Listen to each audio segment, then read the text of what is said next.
قوم کی دو حیثیتیں ہیں.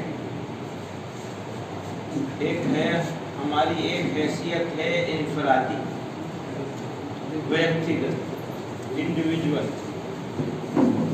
اور ایک حیثیت ہے اجتماعی.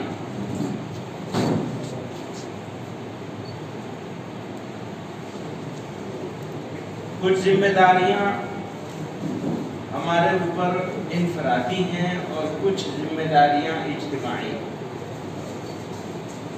انفرادی ذمہ داری خود کے کھانے پینے کا، کپڑے کا، اور خود کے اچھے کاموں کا، جس میں عبادات بھی ہیں، عقائد بھی ہیں، معاملات بھی ہیں. کہ آپ کا عقیدہ کیا ہے، اس پہ رہنا.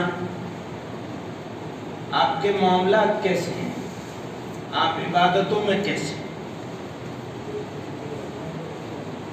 دوسرا ہے اجتماعی معاملہ.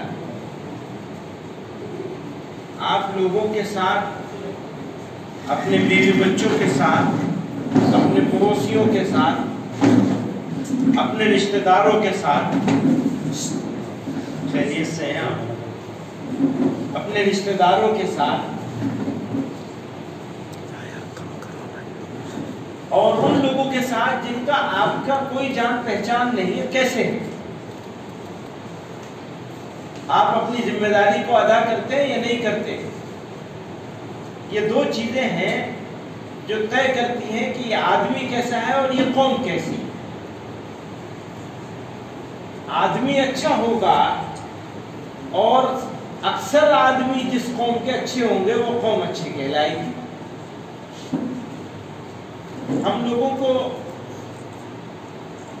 بہت مرتبہ ریلیف کے کام کرنے کا موقع ملتا ہے ملک کے الگ الگ حصوں میں اور ملک سے باہر بھی. اللہ تعالیٰ نے اپنے فضل سے توفیق عطا فرمائے کہیں کہیں جا کر کام کرنے. تو بنگال سے لے کر اور نیچے تک بہت جگہ کام کرنے کا موقع ملا. جب یہاں اس علاقے میں زلزلہ آیا تھا، بھوکمپ آیا تھا،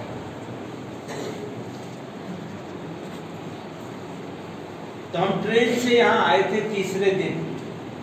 بیچ کا ایک دن ہوا تھا، یعنی ہم 26 جنوری کو یہ حادثہ ہوا تھا، 28 کو میں یہاں آیا تھا. تو کسی کو نہیں جانتا تھا. ہمارے ایک ساتھی نے کہا یہاں نور محمد دائمہ صاحب رہتے ہیں، جمعیت کے جنرل سیکریٹری ہیں، ان کے گھر جانا ہے.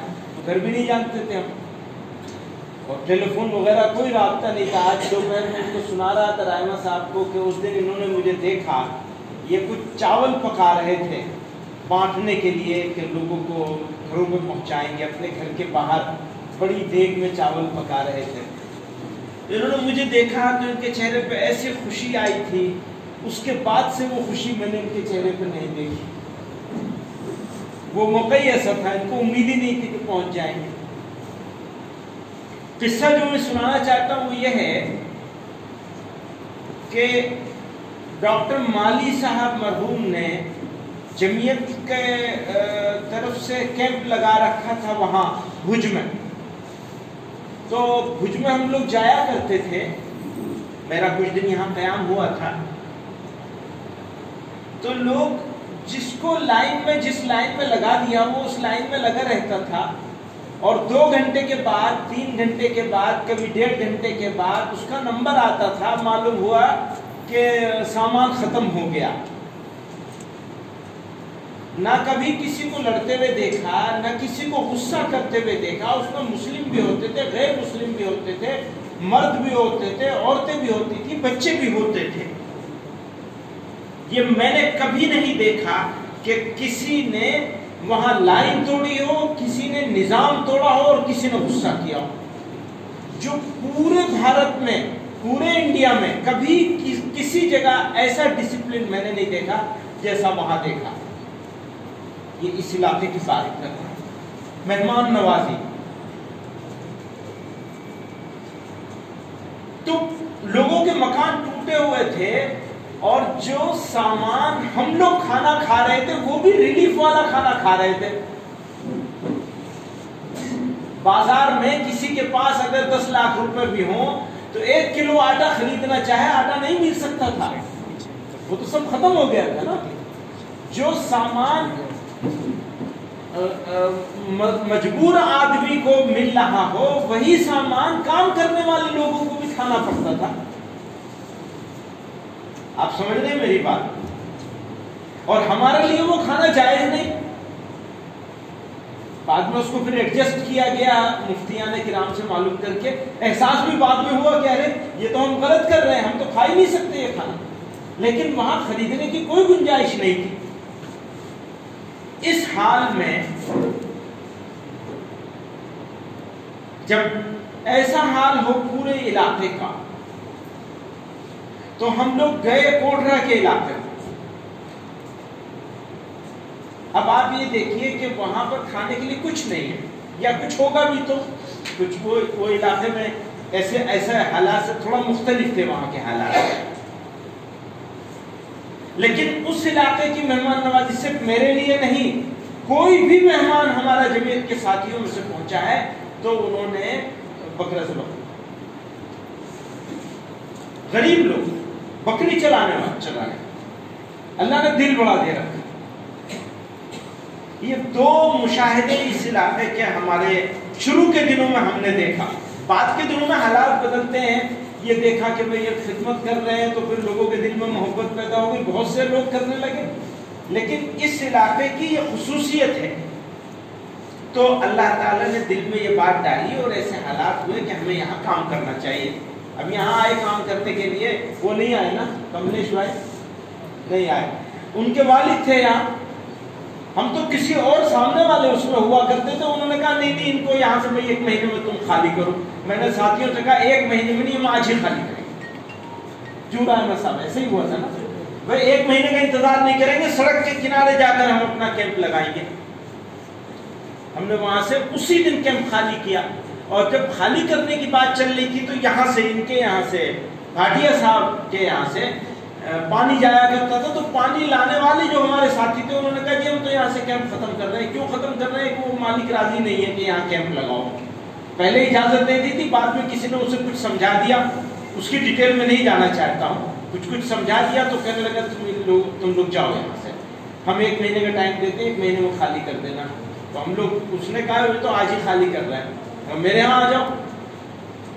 بس جی ان کے ہاں ہم لوگوں نے کیمپ لگا لیا، اور پھر اللہ نے یہ زمین دلوا دی، ان کے دل میں ڈال دی بات۔ مولانا حکیم الدین نے ان سے بات کری، انہوں نے کہا لے لو۔ جب لے لیا، آرکیٹیکٹ کے پاس گئے تو اس نے کہا بھئی یہ تو زمین تھوڑی ہے، تھوڑی سی اور لے لو۔ تو مجھ سے انہوں نے کہا جہاں تک وہ تو 80 ایکڑ کا پورا باغ دے رہے تھے، وہ ہم نے منع کیا، اتنا کچھ ہمیں بنانا نہیں ہے، نہ ہماری کیپیسٹی ہے اتنا بنانے، ہمیں اتنا دے دو۔ تو وہ یہ زمین، یہ والا حصہ جہاں ہم اب ہیں، یہ بعد میں انہوں نے دیا۔ تو یہ سارا قصہ جو سنانے کا مطلب تھا وہ یہ تھا کہ یہ علاقے کو اللہ تعالیٰ نے خصوصیت عطا فرمائی۔ اب اس خصوصیت کو 4 چاند لگانا ہے، وہ کیسے لگے گا؟ یہ ان کی ذمہ داری ہے جن کو اللہ تعالیٰ نے کچھ عطا فرمایا ہے۔ اللہ کی عطا فرمودہ چیزیں کیا کیا ہیں؟ ایمان ہے، بحیثیت انسان ہونے کے عقل ہے، سمجھ ہے، علم ہے، مال ہے۔ یہ چند چیزیں ہیں جو اللہ تعالیٰ کی میں نے گنائی، ورنہ تو بے شمار ہے اللہ کی نعمت ہے۔ اب جس قوم میں اتنی ساری خصوصیتیں پہلے سے موجود ہوں، اس قوم کو اگر ہم علم کے زیور سے آراستہ کرنے میں کامیاب ہو جائے تو وہ قوم اس ملت اسلامیہ ہند کے لیے ایک تراشا و ہیرا بن سکتی ہے یا نہیں بن سکتی؟ بے شک یہ سوال ہے۔ پچھلے 20 سالوں کی محنت ہے یہاں پر، لیکن اس محنت میں ہم اللہ کا بہت شکر ادا کریں، ہم اس قابل نہیں تھے کہ اللہ نے یہ کام لے لیا، لیکن ہمیں اس کے ساتھ ساتھ اپنا محاسبہ کرنا ہے کہ جو ہم ڈیلیور کر سکتے تھے کیا وہ ہم نے ڈیلیور کیا ہے؟ نہیں کیا، بالکل نہیں کیا۔ جو ہمیں کرنا چاہیے تھا وہ ہم نہیں کر پائے۔ اب یہ دیکھنا ہوگا کہ اس میں کمی کس کی ہے. کیا 100% ہماری کمی ہے یا کچھ آپ کی کمی ہے اور کچھ ہماری کمی ہے؟ ہو سکتا ہے 100% ہماری کمی ہو سکتا ہے 100% آپ کی کمی ہو. علاقے کے لوگوں کی بات کر رہا ہوں, نور محمد رائمہ صاحب کی بات کر رہا ہوں, حاجی عبدالرزاق صاحب کی بات کر رہا ہوں. آپ صرف اجرک پور کے ذمہ دار نہیں ہیں, آپ اس پورے کچھ کے ذمہ دار ہیں. اور اگر یہ سمجھتے ہو یہ صرف پنجاب کے تو غلط سمجھتے ہیں. پروردگار عالم نے جو نعمتیں ہمیں اور آپ کو دی ہیں اس کے بارے میں ہم سے اور آپ سے سوال ضرور ہوگا. مال کے بارے میں سوال ہوگا, آپ کی کیپیسٹی کے بارے میں سوال ہوگا. آپ کی کیپیسٹی چندہ دینے سے ختم ہو رہی تھی؟ نہیں, چندے کے ساتھ ساتھ آپ کی جان بھی لگنی تھی یا نہیں لگنی تھی. ہمارے پاس دو چیزیں ہیں, جان ہے, مال ہے, علم ہے, ہماری صلاحیت ہے. اس صلاحیت کا ہم نے کتنا استعمال کیا اس قوم کو اوپر اٹھانے میں. جیسی قوم اجرک پور کی ہے ویسی قوم انجان کی کیوں نہیں بن سکتی. اجرک پور کے لوگ جو بات کہتے ہیں سچ کہتے ہیں. مجھ سے ایک غیر مسلم نے کہی یہ بات, جو اجرک پور والوں کے ساتھ ڈیزائن بنانے پر جو لوگ کام کرتے ہیں, انہوں نے کہا اگر مسلمان سارے ملک کے ایسے ہوں تو اس ملک پر راج کریں. وہ غیر مسلم کہہ رہا, کیونکہ جو بات یہ کہہ دیتے ہیں اس سے ہٹتے نہیں ہیں. اجرک پور والوں کے بارے میں کہا تھا, پہلے سے کچھ اور ہوتا تھا, دھمڑکا. اسی زمانے میں کہا تھا, مجھے دلی میں بیٹھ کے کہا تھا. بڑے ڈیزائنر تھے وہ مسلمان نہیں تھے. انہوں نے کہی تھی مجھے جیسے یہ لوگ ہیں اگر ایسے مسلمان ہو جائیں تو پرابلم ختم ہو جائے گی ملک سے. یہ کسی اور نے نہیں کہا تھا, کسی غیر مسلم نے کہا تھا. یہ لوگ جو معاملہ کرتے ہیں وہ صداقت کا معاملہ کرتے ہیں, بول دیتے ہیں تو اسے پورا کرتے ہیں. جو بول دیتے ہیں اسے پورا کرنے کی کوشش کرتے ہیں. پورا تو اللہ میاں کروانے والا ہے, انسان کا کیا اختیار ہے. واپس آتے ہیں, ابھی کچھ بگڑا نہیں ہے. ہمارے بچے ہماری مستقبل کی ضمانت ہیں. اگر یہ بن جائیں گے قوم بن جائے گی, یہ نہیں بنیں گے قوم برباد ہو جائے گی. اپنے ہاتھ سے اپنی نسل کو ہمیں بنانا ہے. بنانے کے لیے کن چیزوں کی ضرورت ہے؟ دو ہی چیزوں کی ضرورت ہے, تعلیم اور تربیت. پڑھانا اور ایک اچھا انسان بنانا. مالدار بنانا نہیں ہے, شاندار گھر بنا کے اولاد کو دے دینا یہ کمال نہیں ہے. ایک اچھا انسان بنا دینا کمال ہے, یعنی بنا دینے کی کوشش کرنا یہ کمال ہے. انسان اچھا کیسے ہوگا؟